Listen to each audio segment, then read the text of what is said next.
Good afternoon. We're going to do the weekly recap of this week's trades. If you're not in the room, the link is in the description and the bio of Twitter and StockTwits. You should be. It's been a great week. I ended up doing 27 wins, 3 losses. Before that was flawless, 100%, and the week before that was 90%. So this month is turning out to be probably the best month I've had so far. Don't want to jinx it. This month's not over yet, so we'll just see what happens. You can go on Twitter. You can see the timestamps of the trades on the days that I'm covering, and you can see them on Discord. And the first day was Monday the 14th, and it took 6 wins, 1 loss, and let's see.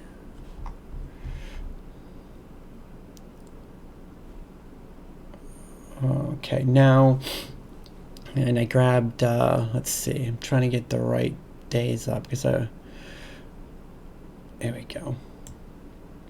Okay, 14th, okay. Now, I grabbed, because of the big gap up over the weekend on Sunday, you know, I grabbed SPY puts, 336 puts at 91 cents. Big gap up. I saw the head and shoulders pre-market, and I was like, okay, if it's under the 337 area, I was going to grab it, and it was a quick little drop. So the first trade of the week and the day is the most important for me, so I get in and out really fast. They went from 91 cents to 105 just in this little drop right there. I really thought we were going to get a big slam, but it didn't. Let's see, then I grabbed Apple calls at 9.42. I grabbed 120 calls at 98 cents. Now it gapped up big, and it decided to try to pull back to the pre-market lows, and it bounced, and I ended up grabbing it right over the right over this 114 area, 114.71 area, and I grabbed that. So they went from 98 cents to 128. I mean, I wasn't sure. It was very risky because it had such a big gap up, and now that Apple has had its split, that it doesn't really move much, so I was very hesitant about it. So, yeah, then I had ROKU. ROKU was my first loss for the week, 14th right there. Now, let's see. I grabbed ROKU at what time? 10:01, so it was probably right here, right at the lower day. Yeah, that's exactly where I grabbed it, right there. Gapped up, it failed at the 200 EMA, and it came back down and retested this lower day. Usually when it pops a little and it comes back and retests a low really fast within a couple of 10-minute candles, it's gonna have the bottom is gonna fall out. So that's what I was anticipating, and it didn't. It bounced and just chopped, and I was just I got out. That was my first loss, so I was not too happy with that, and I should have held it because it did finally work out. So another unnecessary loss, but whatever, it is what it is. The next one was SPY. I had SPY puts at let's see, at 10:31, which was right here. I grabbed it when it was starting to pull back and break below. I mean, it gapped up so much, and it had this big pop. I mean, it went from 334 to 340. That's a 7-point move. So I was just waiting for that weak candle, and right there is where I grabbed it. I grabbed the 339 puts at 79 cents, and this little drop right in here, it went from 79 to 91 cents, so not much. It's not the big drop I was looking for yet, but then I ended up grabbing Lululemon calls on, let's see, on the 14th. Now, Lulu, I've been watching since the earnings. It's down so much. I mean, it was a $400 stocks before earnings. Now it's 300 as of Friday, less than 300. And I just can't believe it. It just went. It's a 100-point difference from 400 to 300. And stock's been so strong. Christmas season's coming up, so I would imagine that sales will probably pick up quite a bit because of the Christmas season, holiday season. So I think it's going to be a good long-term play. But anyways, I grabbed the 335 calls at 11:26, 86 cents. So I grabbed it right here in this little break. I really thought it was gonna really like rocket, and Lululemon is like Spy and not Spy, BA and Roku and Tesla. When it gets momentum behind it, it makes a massive move, and it's due for making one of those big, massive 10-point moves, and it hasn't quite yet. So when it does, hopefully I'll be all over it. So yeah, I went from 86 cents to $1.08 right there. Glad I just got out because it just dropped right there. Lululemon just makes me nervous because it's down so much and it's not having that big rocket look that I was looking for. But definitely be watching again next week. So I grabbed next one is I grabbed SPY and SPX. Let's see, the 14th right there. Okay. Now I grabbed SPY 340 puts at $1 at 12.15, which should have been right in here. Now it's making a descending wedge right there. You can see it if you draw the line right there, and it's flat right there. You can see the descending wedge. I grabbed it right here, I think. Let's see, 12.15, yeah, right in here. And it did, and it bounced up, and it finally dropped. So those 340 puts did go 100%, $1 to 210, just in this little drop right here. This orange line is the RCT trend line. The regression channel trend line. I love it because it's a huge. It's like the moving average. It's hugely respected. So I like to see it as resistance and support. And right here, it was clearly support.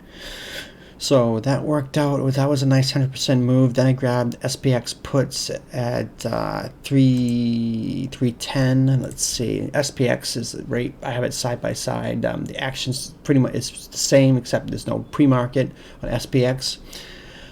So I grabbed it at 310, which should have been right here. Or right here. I grabbed it right here, and they went from $1 to $2.90 just in this little drop.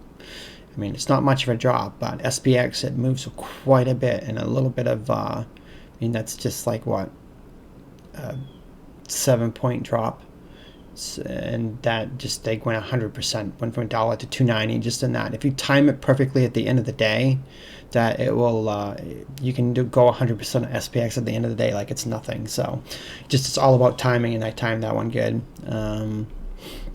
Then I had let's see, the 15th was CAT and BA. Now CAT, I remember, let's see, CAT is the 15th right there. They had bad news. I don't remember what the bad news was, but it gapped up, and as soon as, and CAT is like my Achilles heel. Every time I trade it, I take a loss, and it just does a number on me, and I avoid it at all costs. But I had bad news, and as soon as the bell opened, I said I'm grabbing puts right at the bell, and I grabbed them, and I got the 150 puts at 71 cents, and they went from 71 to $2.50 on this big drop. So I was very pleased with CAT making that nasty move. Then we had, let's see, BA puts. Now we had BA at, now I have to look at the room. For some reason, my alerts that they blend when you post them. Sometimes Discord blends the alerts, so I have to actually look to see what the timestamps are if when they're blended the two together, because they weren't made at the same time. Let's see, where are you? I'm looking on my Discord right now. The 15th, where are you? Okay, I'll get to BA first. BA, I grabbed at 944. The 160 puts, where's the 15th? That's the 14th right here. At 944, as you can see, it gapped up, and it tried to pop, and it lost its momentum. I grabbed it right there. 160 puts went from $1.02 to 164 on that drop. Let's see, 944. I grabbed it right. I think I grabbed it down here. I think I chased it through the moving averages. I think I remember mentioning that I chased it. Yeah. So yeah, they went from $1.02 to 164. Then I ended up grabbing SPY 338 puts. Now it says I grabbed at 944, but that's not true. I grabbed them on, let's see, I grabbed it at 951. Looking at the timestamp on Discord, 951, which should have been right here. Yeah, right in here, right on this little breakdown right through here. I did grab the 338 puts at $1.02, and then went from just this little drop right here. Went from $1.02 to 119. It's a non-expiration day. Had to go way outside the money. They were kind of expensive. So yeah, that was what happened on SPY. Then I had ROKU.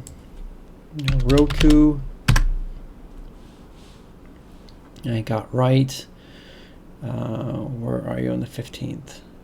Right there. Now ROKU guy took my loss on Monday, so I was a little annoyed with that. So because I tried to grab it back here, and of course it gapped up. I think it had after hours news. I don't remember. My memory's short term. But I did, bounce hard. And if you look at the 1 hour, I was looking at the 1 hour on the, it's just rejecting this 170 area. You can see it, you can see it's a nice clear pivot. I mean, it bounced here, rejected here, rejected, so I was definitely watching that 170 area. And when I got to the 170, make sure I get the right day, right there. When we rejected right here, I grabbed 155 puts at 84 cents at 10:05, which was right when it started the wick right here. I grabbed it right below this 10-minute candle right there. Sometimes I just grab it right here too prematurely. I should be waiting down here, but sometimes I'm just too anxious and I'm very impatient. So yeah, so I grabbed it. 155 puts at 84 cents and went to $1.04 right there. I mean, the 155 puts are way outside the money, so this looks like a big drop, but I mean the puts were way down here. They're just so expensive early on the week. Then the last play of the day was 338 puts on SPY. Let's see, I grabbed them at make sure I get the right day, the 15th. Yeah. When we do the weekly recaps, I got to make sure I have the right day. 11:26 should have been right.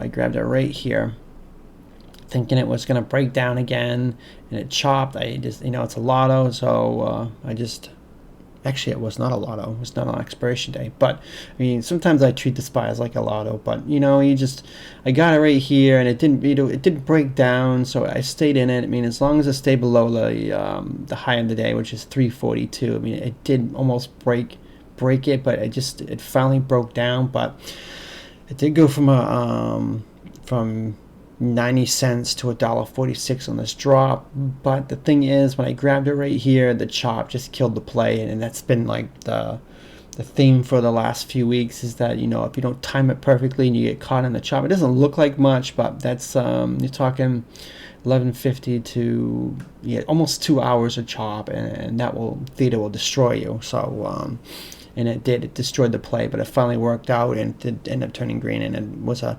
decent play, 56-cent play. So wasn't thrilled with the chop, but it did work out really well. So that was Tuesday. Wednesday, I had started out with a loss.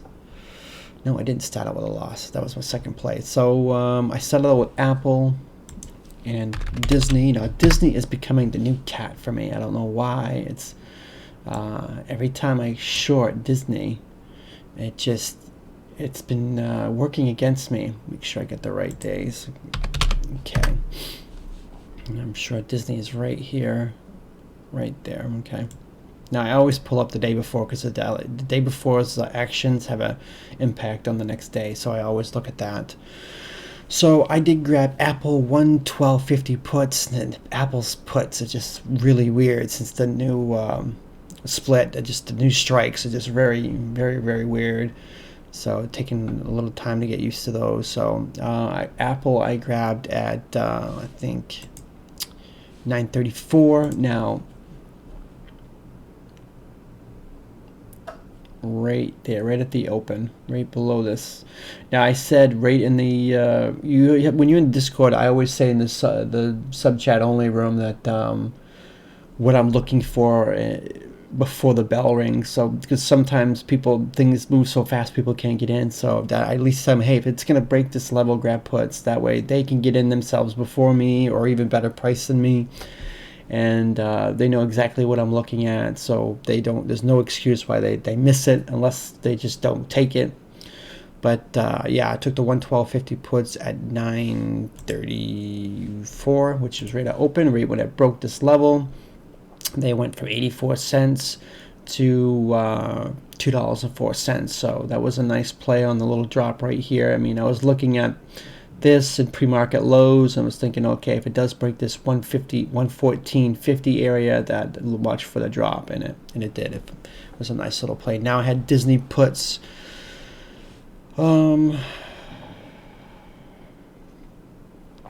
Let's see, at 9:44, which was, I bet it was right here. Yeah, right here. Now Disney, it gapped up and it came back down. Pre-market low was right there, and I was like, okay, it's going to come down and retest this at least 131 area. I grabbed the 131 puts at 98 cents, and it got to the RCT trend line, which is this orange line, and it popped. So that was my second loss for the week. I'm not quite sure. Did I ever recover? Yeah, if I held that, that would have been that would have worked out for the week. But I didn't. Another unnecessary loss for the week on Disney. So then I grabbed BA and SPX. Okay, now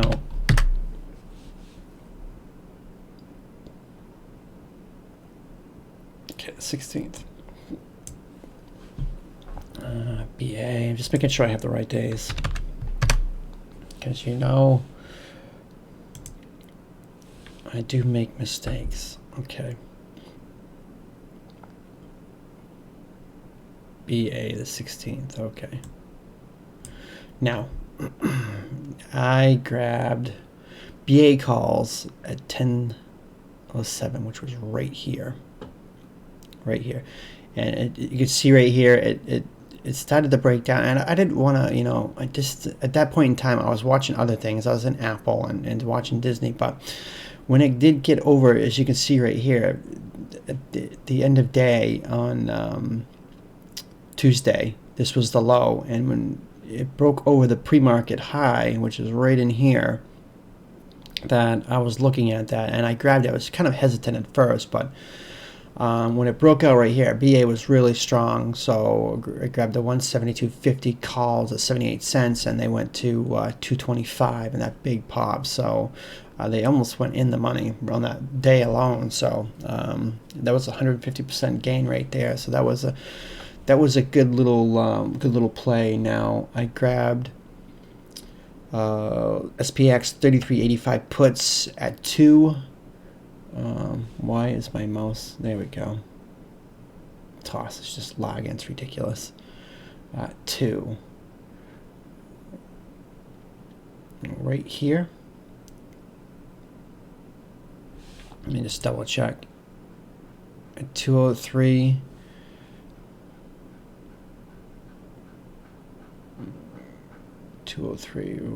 Yeah, it must have been right in here. Now it's a 10-minute candle. You can't really see it. I'll switch to a 3-minute. Let's see if I can bring it up. This is 16th, right? Right there. Now I grabbed 33.85, puts at 115 at right here, 203. Now as you can see right here, it rejected, it popped through, and it came back down. And so when this level came up to here again, I grabbed the puts, the 115s. They went from 115 to $2 right there, just that short little drop. And then I grabbed the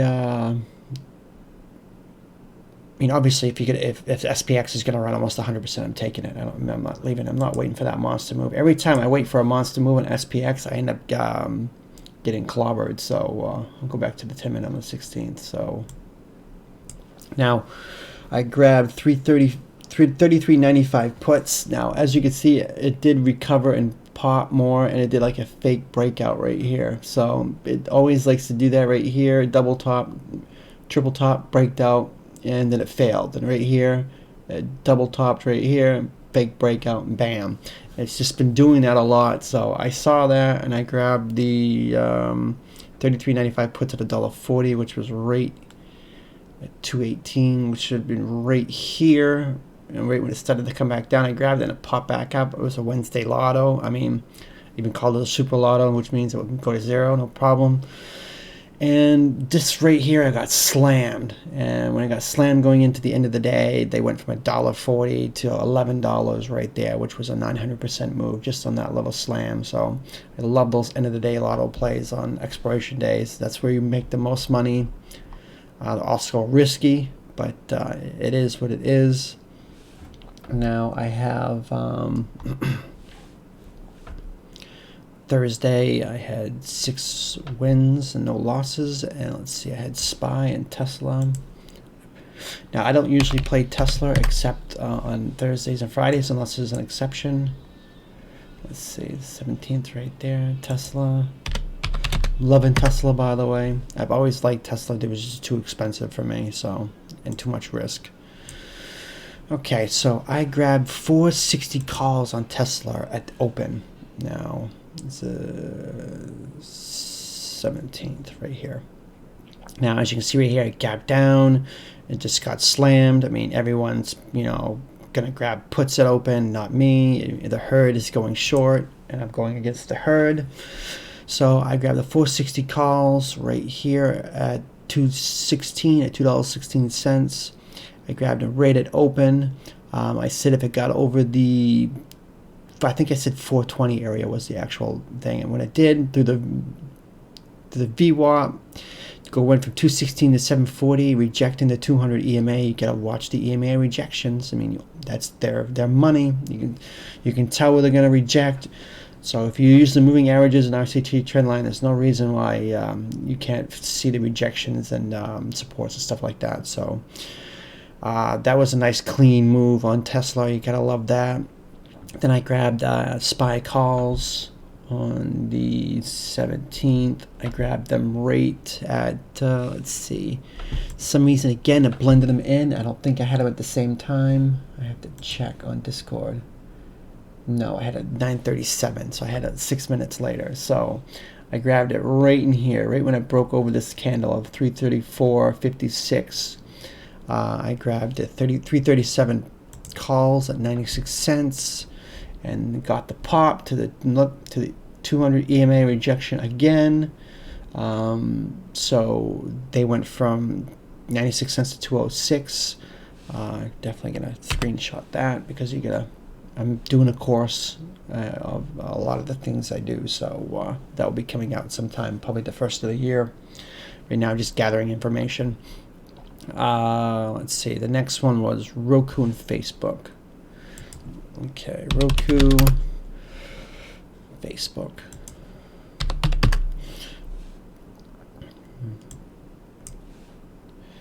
Now I grabbed, let's see, ROKU 157 puts at 10:31, which was probably right here.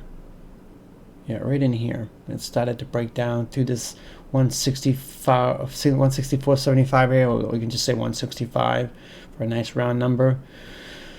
So I did grab the 157 puts at 75 cents, and I remember in the room when I grabbed it right here, I was like, as long as it stays under the 168 area, I'm fine. It started making a symmetrical triangle right here. I hate those because it's literally a coin flip, but it did break down and slam through it, through that level. So they went from 75 cents to 141 right there. That was a nice good play, even though it was kind of nerve-wracking right here. I know a couple people got stopped out. They got sick of seeing it. So sometimes you just got to be patient and let things play out. So that I did. Okay, then I grabbed Facebook puts right here. I remember this play. This was a nice clean play. Facebook 250 puts at 85 cents at 11:43, which was right here, right before the break. Now, the thing that many people you gotta understand is if you chase it right here, it's gonna have such a huge drop. As you can see right here, this big candle, the drops are gonna be big when they break the level. So you're gonna try to get them right before they break. Like I think I got it right here to like the 257.66 area, like a few cents before it actually breaks. You got to get in before it breaks, because if it breaks, it's going to be, you're going to be chasing that break, and they usually the breaks are violent. So the 250 puts went from 85 cents to $3, actually $2.98 if you want to be very specific. That was a nice clean break of a descending triangle right there. As you can see right there, it's making lower highs, and it's flat base right there at the 257.66 area, 60 area. So that was a nice little clean break on Facebook. Then the last two plays was BA and SPY on Thursday. So let's see. Now BA, I had puts. I had, let's see, what time did I have them? At 12:09. 12:09, which was probably right here. Yeah, right in here. Now, I had the 162.50 puts at 71 cents. Now, BA just had a strong move, and let's look at the hourly. I think I was looking at something on the hourly. Yeah. It just, this 168 area just struggles on the hourly. So, I mean, you can see right in here, it's a big pivot right here. There was previously support right in this area, and now rejected it right there. So it was a high probability that it was going to reject again, and it did.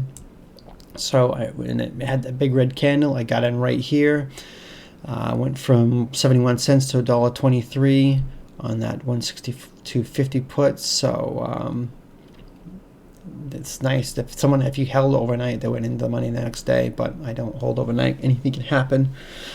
SPY calls was the last one on Thursday. Now I grabbed them at 12.54, which probably right here. Yep. Now the reason I grabbed it here at double bottom on SPY, I grabbed the 337 calls at 82 cents, and just in this little popped VWAP, 82 cents to $1.10. I mean, it did have a bigger move at the end of the day. I was done for the day. I had 6 trades. I don't like trading that much on non-expiration. Sometimes I do, and I just called it a day. I mean, I could have got that end of the day play, but I just didn't want to trade anymore. Sometimes you just got to learn knowing to quit when you're up, and that's exactly what I did. So then, let's see, Friday, 6 wins and 1 loss. ROKU and Facebook was the first two.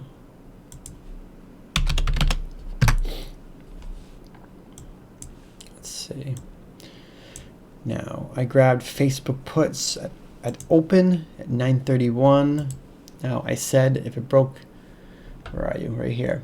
If it broke the 258 area right in here, that I was definitely going to grab it. So I grabbed the 255 puts, which were right at the money. I mean, it's at 258 right here. 255 is right here. I mean, the puts just, that's why I love the expiration days. I mean, especially on Fridays. I mean, on SPY and SPX, you have 3 expiration days: Monday, Wednesday, and Friday.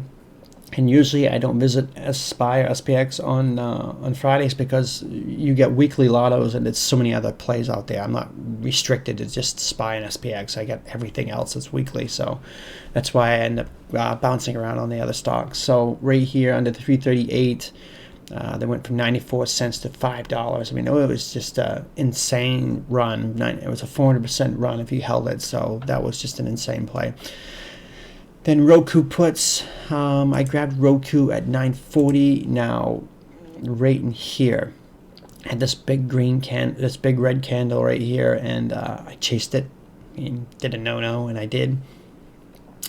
And 90 cents was the 160 puts, and they got slammed throughout the day. I know many held it in the room and did very well on that call, and got pretty close to above the $2 range. So I was very pleased to see that. So 90 cents to 285. That was a nice 200% winner right there. Then I had Tesla and BA. Tesla. Let's see. Friday. BA. Now, what was my loser? BA, of course. Yeah, that was a frustrating one. Let's see. They did it again on Friday. They blended the ROKU and Tesla call. Tesla puts were at 946, which was rate 946, right through the 200 EMA. I played a lot of plays fast, didn't I? Jeez. Didn't realize that. I think, yeah, almost 6 of my plays were both in the first hour. Yeah, right when it broke down right here, when it broke down below the 442 area, I grabbed the puts. The 423 puts at $2.03. Is it 3 cents? Yeah, 3 cents. My eyesight's terrible. And they went to $2.51 right there. I mean, I hate shorting Tesla. It scares the crap out of me because it can squeeze so bad. And yeah. Then I grabbed BA 165 puts, and this was my loss on Friday, and it should not have been a loss. I grabbed it at, let's see, 10:06, which was right here. I grabbed the double top. I'm not quite sure why I did that. Am I looking at that right? 10:06. Yeah, I grabbed it 10:06. Yeah, right in here. This is where I grabbed it, right in here. And thinking it was going to slam through because this had this big red candle, then it had a green candle, and then this started to turn red, and it looked like it was going to violently slam. I'll put it up on the 3 minutes so you can see it. Maybe, hopefully the 3 minute will show it. Yeah, it was right in here. This was a big red candle, then it popped up, and right here, this is where I saw it, this red candle right here. It started to slam down on the 10. I was like, oh, okay, 10 minutes, this is going to like drop hard. I got it right here. And I got the, let's see, the 165 puts at 93 cents, and let's see, 65 was right there. I should have just held it. I should have, and I can regret it. Stupid of me, but normally on lotto days, I hero zero, and I did not hero zero it. I kind of did a dumb move, and I stopped myself out. And normally it's good to do is on like non-lotto days, but I stopped myself out, and it was a big play. I mean, someone in the room said that these 93-cent puts I had went to like $4. So that was, I think some held it in the room, but I did not. I stopped out. I took it as a loss. I can't take credit for the call because it was a loss for me, and that's the way it is. So a loss for me, a winners for others. So then I had Apple and Disney. Okay, Disney worked out. And Apple was another great play. Let's see, right here. Now, Apple, I said if it does get below this, what time will I take that? 10:22. That had to be right in here. Yeah, right here. Now, I was looking at this, and I said if it gets below 109, I'm grabbing puts. I'll chase it. And I grabbed the 108.75. God, I hate Apple strikes. It's so stupid. But I don't know why they just don't make them 108s, 109s, dollar strikes instead of 75-cent ones or whatever. But whatever. 108.75 puts at 60 cents, and they went clearly way in the money, and they went from 60 cents to a 270. That was a 300% winner. That was a nice clean play. Broke the previous day's lows, so definitely like that. Then I had Disney. 129 puts at 35 cents. I mean, Disney I hate. Lately it's been doing a number on me, and but I was looking at, okay, it's what time was it? Let me look at the time again. 10:47. Let's see, 10:47 right here. Now, I grabbed it right here, 10:47, right below the break of the lower day, and I was thinking, okay, 129 puts at 35 cents. I mean, it only needs 50-cent drop to send them in the money, and that for Disney is next to nothing. So it started to chop. I forgot about it, and I was just like, okay, whatever, it can go to zero. It's only 35 cents, so then it just slammed. So it did go from 35 to 97 cents at the 150% move, and that's the thing I love about these dollar strikes. I mean, it's right here on Friday. I mean, it's literally 50 cent out from being in the money. So I mean, if it Disney drops like it did right here, this would have been a probably 500% mover, but because of the chop, Theta destroyed it, being out of the money at that point in time. Then when it got in the money, but just Theta destroyed it, but it did recover and it was really nice. But yeah, if it dropped right here, if this move right here happened right here, that would have been an easily 400% mover, 500% mover right there. So let's see, the last play of the day was SPX calls.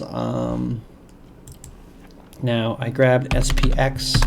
End of the day, I mean, just every time there's been a big red day on SPX, they usually spike it hard end of day, and that's exactly what they did.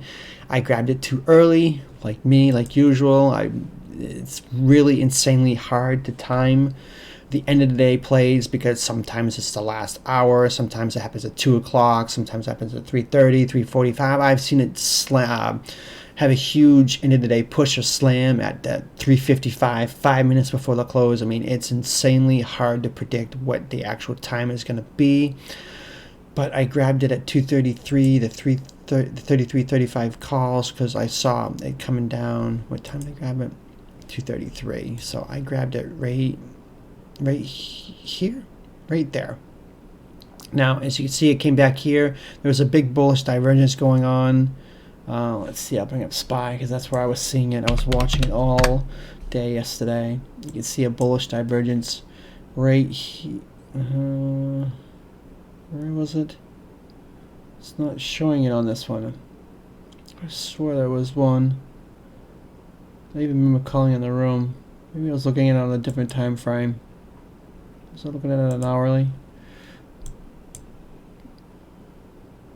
Yeah, I was looking at it on the hourly right there, because there's lower lows and the histogram was higher highs. I knew there was a bullish divergence somewhere. I just couldn't remember where it was. Because I remember calling it out in the room. That's why I was watching it heavily, and I grabbed it right here. As you can see, it dropped hard and recovered, then it pulled back a little bit, retesting this area right here, and I grabbed it right in this area, and then it chopped for a little bit. So they went from $1.20 to $1.90 right in here. The chop kind of killed the move in this little push, but it did work out. So it was a nice little end of day squeeze. I really thought they were going to push it. Let's see, back on SPY, I was saying they're going to push it to probably 333, and they didn't push it that hard. It looks like they tried to in the aftermarket, but probably a fat finger thing right there. Who knows? But I was really thinking that they were going to push it to 333, which was the breakdown area of this this area right there. So, but it didn't. But that was the week on end. It was a very good week. Hopefully next week will be just as good, if not maybe better, and finish off this month really, really strong. So hopefully this weekly recap video has helped you and been informative. So that's going to do it, and thanks for watching.